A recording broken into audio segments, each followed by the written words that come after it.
nabad saaxiibayaal waa barnaamijkii wehelka wariyaha ee tababarka taxanaha saxaafadda waa anigoo ah cabdiqaadir cabdulaahi farayaamo qaybta lixaad waxa aynu ku soo qaadanaynaa qaybaha warka aasaaska warka iyo weliba ilaha warka warku waxa uu leeyahay laba qaybood oo waaweyn oo ah war fudud iyo war culus warka fudud soft news iyo warka culus oo ah hard news warka culusi waa midka xiriirka la leh tiro aad u badan oo dhageystayaal ah akhristayaal ama daawadayaal waxaa ka mid ah wararka dawladda siyaasadda arrimaha dibadda tacliinta shaqaalaha diinta dhaqaalaha iyo maxkamadaha warka fudud waa uu ka muhiimad yar yahay warka culus hase ahaatee waxa uu soo jiitaa dhagaystayaal aad u badan waxaana ka mid ah sheekooyinka xiisaha leh sida gaarka ana u quseeya bani aadamka sida dembiyada madadaalada guurka furiinka iyo waxyaabaha la mid ah haddaba aasaaska warka xaqiijinta warka iyo xogta aad soo aruurisay waxaa laga maarmaan ay u tahay inaad hubiso dhowr jeer inta aadan warbaahinta ka sii deynin warka qaabka war sugan lagu heli karo waxay ku xiran tahay meesha uu wariyuhu ka abbaaro iyo isticmaalka ila sugan oo aamin ah oo la isku hadlayn karo waxaa ilahaasi ka mid noqon kara caddaymo muuqda oo aan ahayn kuwo inta lagu sheegay aad horay ka isticmaasho balse taasi beddelkeeda waa inaad isha warka amase xogta ku siisay aad caddayn ama duubid ama qoraal rasmiya ka hayso haddii aad rabtid inaad qortid dhacdo xiise leh oo lagu farayaraystay waa inay sheekada warka amase qormada ay ku jiraan xigashooyin toos ah iyo kuwo aan toos ahayn tusaalayaal bilaya qoraalkaaga xigashada tooska ah waa inaad sidii loo yiri u sheegtid hadal qof yidhi midda aan tooska ahayna waa in qofkii wuxuu yidhi aad sheegto laakiin aad erayadii u isticmaalay aadan isticmaalin haddii saxafigu uu doonayo inuu isticmaalo qawaaniinta uu ka dhigto aasaaska waa in xogtiisa noqotaa mid sugan wax walba oo aad qorayso waxay u baahan yihiin sugnaansho marka laga reebo sheekooyinka khayaaliga ah iyo weliba sheeko dhaqameedyada arrinta taxadarka u baahan waa in wakhtiga uu mar walba wariyuhu haysto oo aad u yar waxa uu ku dhici karaa khaladaad wax u dhimaya sugnaanshaha warkaasi joseph palitzer oo ah xubin sare oo aad looga yaqaano warbaahinta maraykanka ayaa mar walba shaqaalihiisa ku dhahaa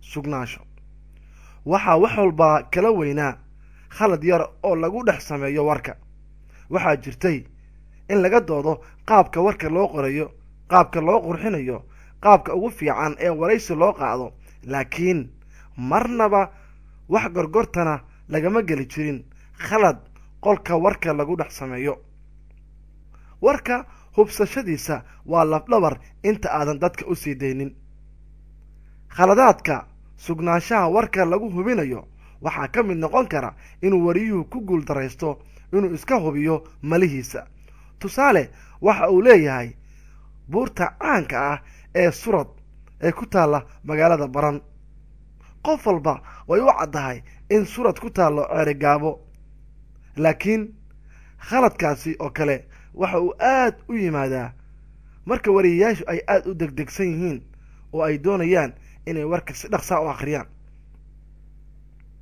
khaladaadka kale ee xusuda mudan waxaa ka mid ah dhawaaqa dadka oo si qaldan loogu dhawaaqo ama loo qoro tani waxa ay ka caraysiin kartaa dhegaystayaashaada waxaa mashaakilkan la kulma wariyayaasha wax qora sida wargeysyada majalladaha buugaagta amase kuwa wax ku qora internetka waxaa habboon marka khaladkaasi la arko in si dhaqso ah looga daba tago raaligelina laga bixiyo isticmaalka ereyga laba macno samayn kara marka la qoro waxay ka mid yihiin kuwa dadka wereerin kara markaasi isticmaal qoraalkaaga erayo iska cad oo wax shaki ah ku jira.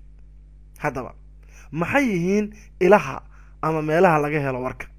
waxaa ka mid a wariyeyaasha, buugaagta xiriirka, siyaasiyiinta, ururada iskaashatooyinka, war-saxaafadeedyada, wariyeyaasha madaxa bannaan, wakaaladaha wararka iyo wixii lamid ah. qaybta koowaad ee ah wariyeyaasha. ilaha ugu weyn ee warka iyo xogta laga helo waa wariyeyaasha amase warsootabiyeyaasha raadiyaha ama telefishinka.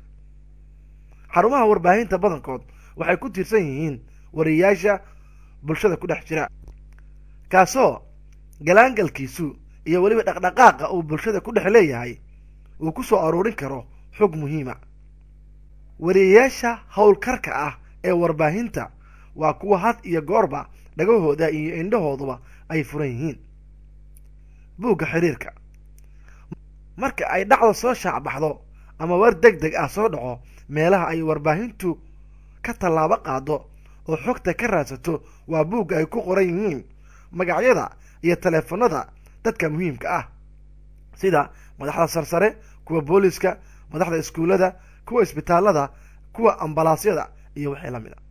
run ahaantii waa qayb muhiim ah oo xog raadinta qayb libaxle ka ah. buugga xiriirka waxaa la mid ah buugga kaydka qolka warka uu leeyahay, halkaasi oo ay ku diyaarsan yihiin dadka ugu dhow saxaafadda ee ay mar walba wacaan siyaasiyiinta. siyaasiyiintu waxa ay ka mid yihiin ilaha ugu badan ee warbaahintu warka ka hesho. hadal uu wasiir yidhi amase qof mucaarad ka tirsan uu sheegay waxay soo jiidan karaan dhegaystayaal fara badan. siyaasiyiinta dalka gudihiisa ayaa ah kuwa ugu xogta badan.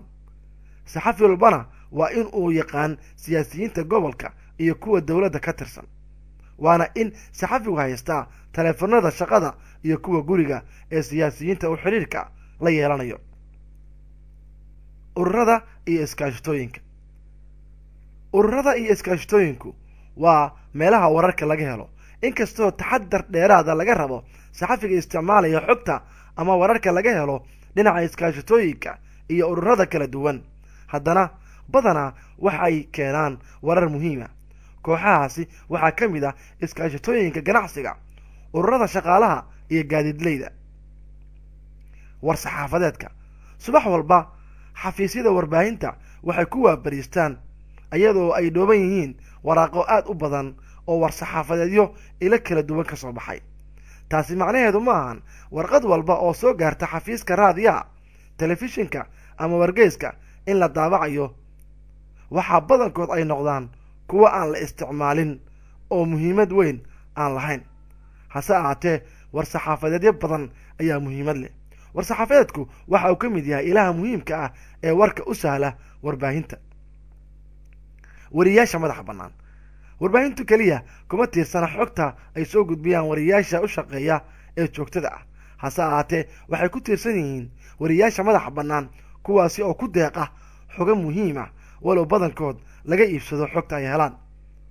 marmarka qaar wariyeyaasha madaxa bannaan waxaa looga faa'iidaysan karaa inay buuxiyaan kaalinta wariye booska ka maqan, amase ha la fasaxo ama ha la ruqseeyo.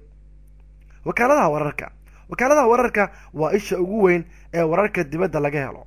waxaa ka mid ah wakaaladaha wararka ee ugu waaweyn caalamka, Reuters, oo si joogto ah ay uga shaqeeyaan saxafiyiin gaaraya 1600 oo saxafi, iyadoo ka howlgasha dalal ka badan 86 waddan.